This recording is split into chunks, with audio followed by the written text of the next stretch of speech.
My fiancé cheated on me with my father. Welcome to Storly. For more wild stories, make sure to hit that subscribe button. Me, 27 male, fiancé, 26 female, call her L. My father, 52 Ms, call him B. My mother, 50F, call her R. Like many who've had something like this happen, I never thought something like this would happen to me. But here we are. I've never used Reddit, but I've seen stories from here on TikTok, so I thought I'd give this a shot for any advice you all could give me. From listening to some other stories you all like backstory, I'll try and be as clear and precise as I can. But it's only been a week, so if I start to lose it during the telling of this, I'm sorry. Elle and I met in her freshman year of college. We were both dorm in the same building where we eventually met. We later found out we lived 2 towns away from each other, so whenever we went home, I let her drive with me. It was only added like 20 minutes, so it was no big deal. After multiple trips and hanging out at school, we started to date. I have a close-knit family, as did she, so we told our families right away. I had met hers plenty of times when dropping her off, but it was nothing more than an introduction and exchanging pleasantries. Both of our families accepted each other with open arms, and our relationship grew. I was a year ahead of her, so when I graduated, I went home, where I was offered a good job with great pay. I visited her at school whenever I got the chance, and whenever she came home, we would make time for each other. After she graduated, she moved in with me, as both of our jobs were in the city, near where we grew up. Like me, she was offered a position at the company she works at now, with great pay. After living together for about 3 years, I proposed, and we have been planning our wedding since. Now on to the part you're all reading for. Looking back, there was plenty of things I overlooked that I just wrote off, thinking my father was just trying to welcome my ex into our family. Things like my father calling her all the time, and if I was around, they would just tell me they were talking about the upcoming family party, or something along those lines. One time, Elle was in the shower and her phone rang. I seen it was my dad, so I answered. When he realized it was me, he sounded both upset and surprised that I picked up. I then asked, "What's up?" He responded that he wanted to talk to Elle about my mother's birthday. That was in a week. And after a minute, we ended the call. Even typing this out now, I feel like an idiot for not seeing it sooner. On the day I found out, it was like any other day. Elle had Thursdays off, so she made breakfast for both of us. When I set out for work, she gave me a kiss and told me to have a great day.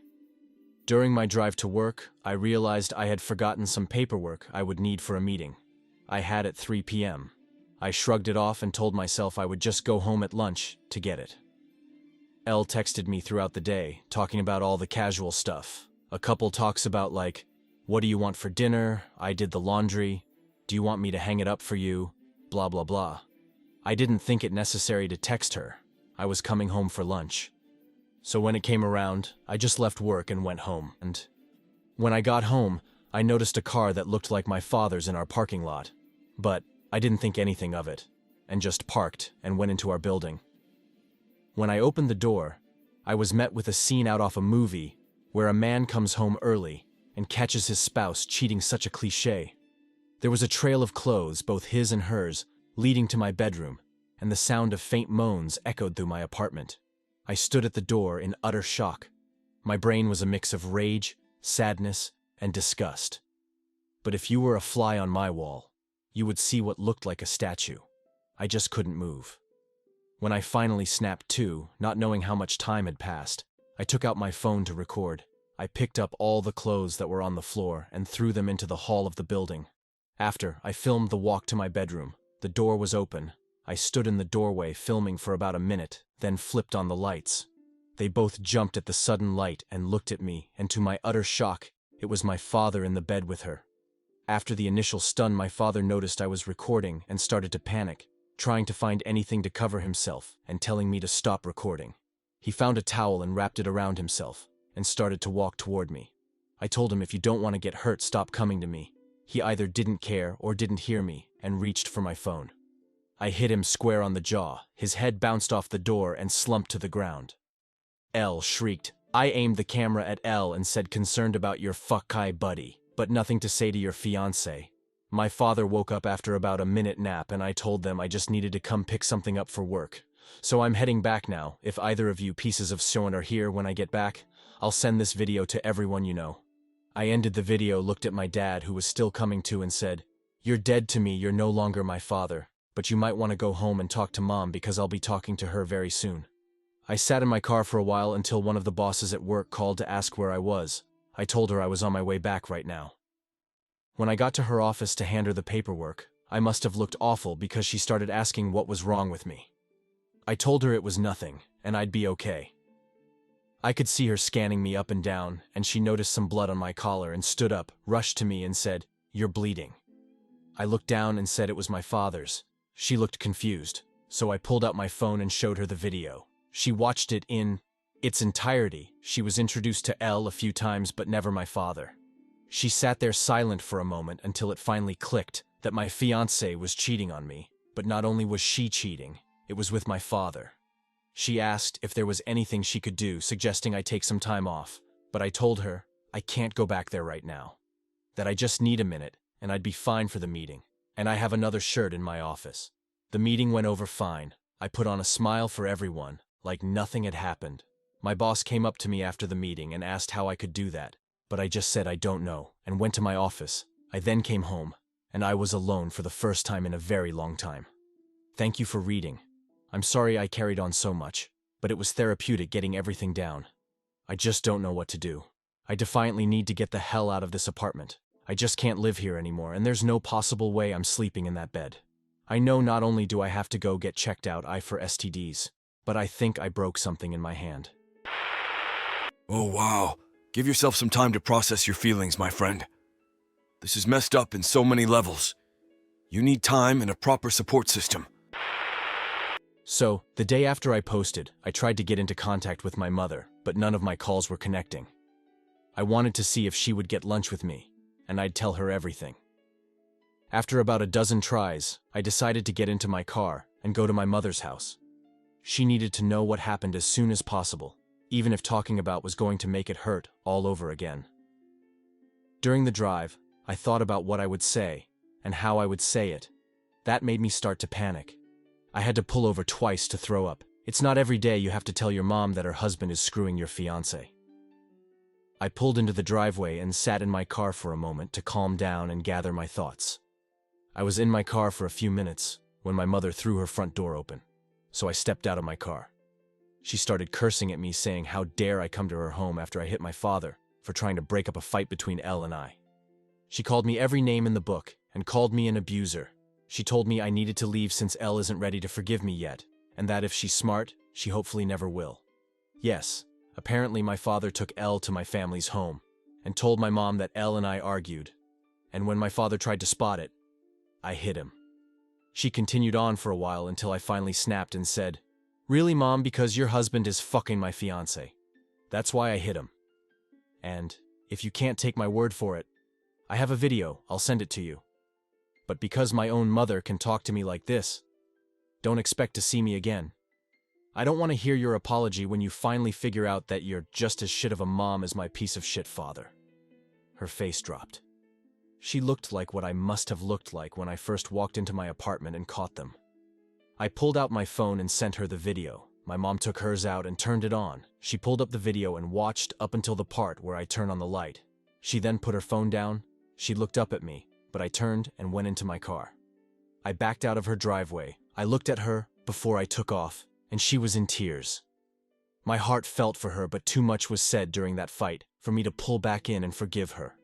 When I got home, I started clearing everything out of my apartment that had to do with Elle or my family. I boxed all of Elle's things up and put them next to the front door. Legally, this has been her place of residence, so I can't technically kick her out. Her name isn't on the lease. Also, she's the type of person who shies away from conflict. And if she returns other than to pick her things up, there will be plenty of conflict. Anything that had to do with my parents, I boxed up and put into storage. Like I said in my first post, we were a very close family, but I've never had a problem cutting toxic people out of my life. I texted Elle's parents and told them calling off the engagement and told them she's been cheating on me. I thanked them for everything they've done for me. Our relationship was still building, but they were kind and supportive of me. So this just added more hurt to the mix. I finished by asking if they would come pick up all of her belongings. I haven't gotten a response from them yet, but I'm hoping they come grab her things, so Elle doesn't have a reason to come back here. I understand when something like this happens, you might just stop trusting people. But I urge you to find a confidant and find your peace through talking, processing your feelings, and getting advice from a third party. While I wish I could say I'm doing great, but that would be a lie. Everything hits me in waves. I go from just being numb to boiling with rage. I haven't had a happy moment since I found out. Other than a few friends, I don't really have anyone IRL, especially since my family turned out to be wax. Quite a few things happened since I posted last. It's been about a month, so this update will tell all that's been going on. After my last post, I decided to get the ball rolling on everything that needed to be done, like getting tested, finding a therapist, moving, and of course buying a new bed. I started by calling my doctor's office, telling them I needed to get tested and to refer me to a therapist. I had my first appointment with a therapist 2 weeks ago, and we decided to continue once a week. I also got tested last week, but it'll be another week or so, until I get the results, cross your fingers for me. I got in touch with a real estate agent friend of mine, and he sent me a ton of listings, and I decided on a refurbished cabin on the outskirts of my city. I finished moving 2 days ago. When I finished moving, I called Elle's parents. When they picked up, I told them I moved out, and Elle has still yet to pick up her things, and that the landlord will start showing the apartment in a few days, so someone better pick her things up before the landlord throws it out. That must have lit a fire under them, because the next day my former landlord texted me, thanking me for getting the apartment emptied out. No one knows where I live now other than the friend who set me up with this place, so I know Elle, or my parents won't be dropping by.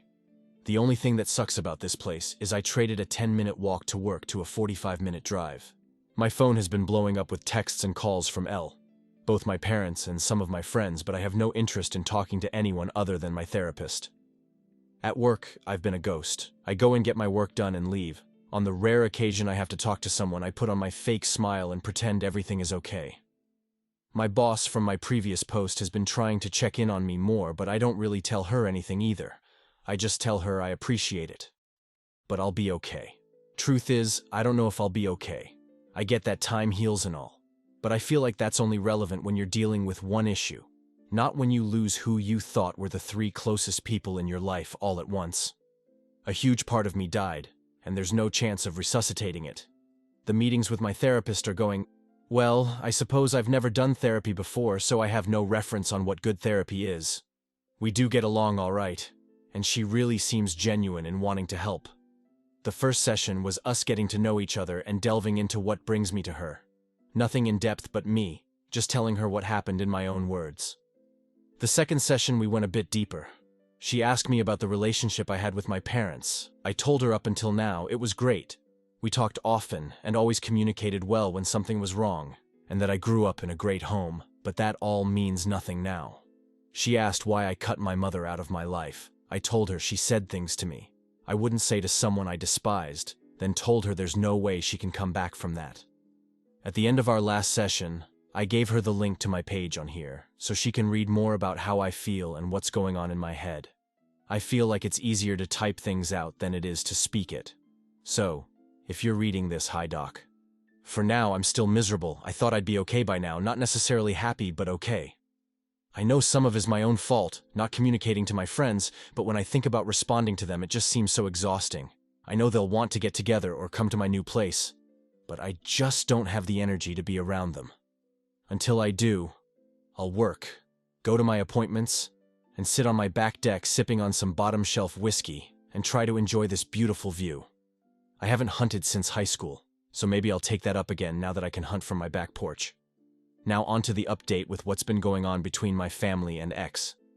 I decided I was ready to have a talk with my mother, so a little over a month ago, I unblocked her on my phone and reached out.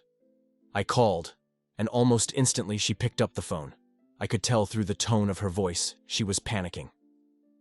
Eventually, after reassuring it was me, I told her we should meet and talk. She agreed, and a day later we met at diner near her house. She was there before I was, and when she seen me, she started quietly sobbing. When I sat, she apologized over and over again, telling me she could only take their word because she never thought them getting together would ever happen. I told her while I appreciate her apology, The things she said to me were despicable and something no mother should ever say to their child, and it showed me exactly what she thought of me. She cried harder and promised it's not true, that when she was told I hit my father for no reason she was so angry, and when I showed up to the house, she just let her anger take over. Not wanting to go back and forth with her, I decided to move on. I said, speaking of that post, what have you decided to do with him? She told me they've been separated, she just kicked him out. Since the day after I sent her the video, and she immediately found a lawyer. Then we moved on to my ex. She said that when I pulled away, she went back into the house and threw them both out. She was too disgusted to look at them.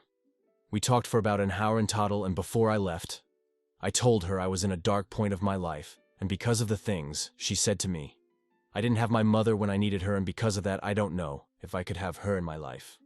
I then told her I'm willing to work on my relationship with her, but it will be at my pace. She stopped me before I could leave and told me she has to tell me something important. I sat back down, and she said Elle is pregnant. Elle apparently showed up to the house and told my mom. She said she didn't know if it's mine or my father's. Elle asked if I had been in touch so she can let me know. Obviously she hasn't, so my mom just sent her on her way. Best part of all this is that you're in therapy and trying to get over these random feeling waves. About the baby, though? I don't know. Sounds a little sus. Also, dear listeners, thank you for staying till the end. Share your thoughts with us in the comments. Also, hit that subscribe button and ring the bell to get new wild stories every day. See you on the next one.